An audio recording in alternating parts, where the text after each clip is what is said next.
Ayan, magandang umaga, magandang hapon, magandang gabi po sa ating lahat. Good morning, good afternoon, and good evening po to all of us. Ayan, kakain po tayo. Ito po yung binuto kong Chinese. Yan. At saka, again, tinola, may sabaw. Kasi taglamig na ngayon dito. Ayan. Pero bago ang lahat, pray muna tayo. Salamat po God sa pagkain na sarapan ko. Hiniling ko po God na ang bendisynan mo, pero may nagtutulong po sa akin. Salamat po God sa mga blessing na binigay mo in Jesus' name. Amen. Kain po tayo. Sana lahat po tayo may kinakain. Unahin natin sabaw. Nagtinola na naman ako. Kasi wala nang ibang mino kundi tinola. Yan natin ang sabaw. Hindi ko lang na-videoan yung paglinoto ko kasi meron pa itong ano bang tawag doon? Katuday. Ewan ko kung ano yung Tagalog doon. May tanim kasi kami na katuray pero dito halaman nila yon. Pero sa atin, halaman at saka ulam.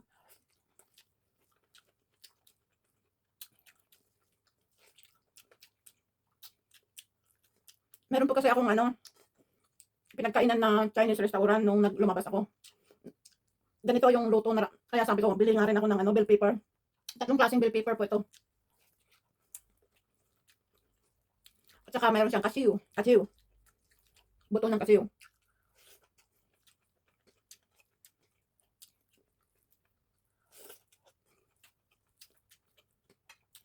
Mapapaan ni rice kapag ganito ang ulam.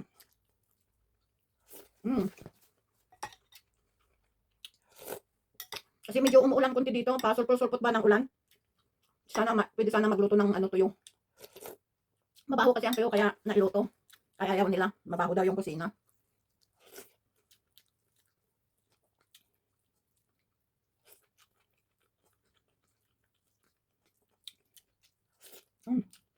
Sarap.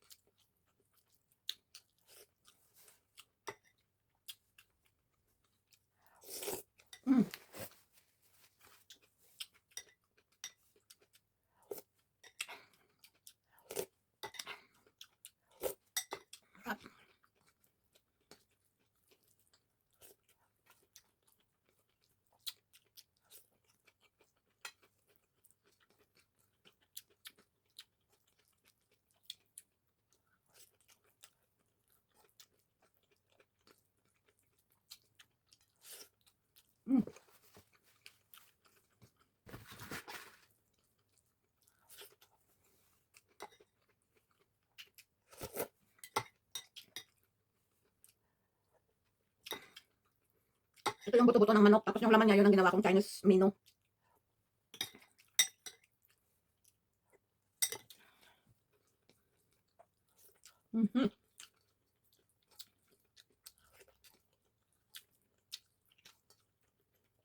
Kuha ng konting kanin. Kuha ng konting kanin. Masarap eh. Ang daling lumamig tong sabaw.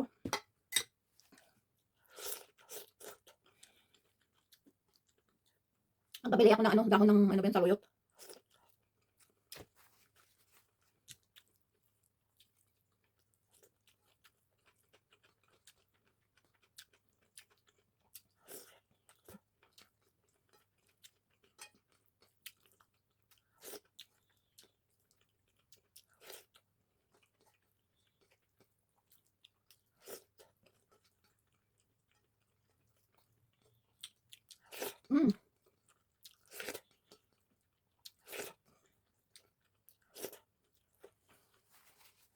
Yan, pakain natin sa pusa ito.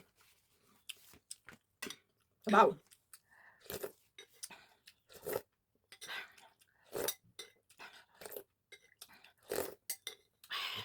Yan.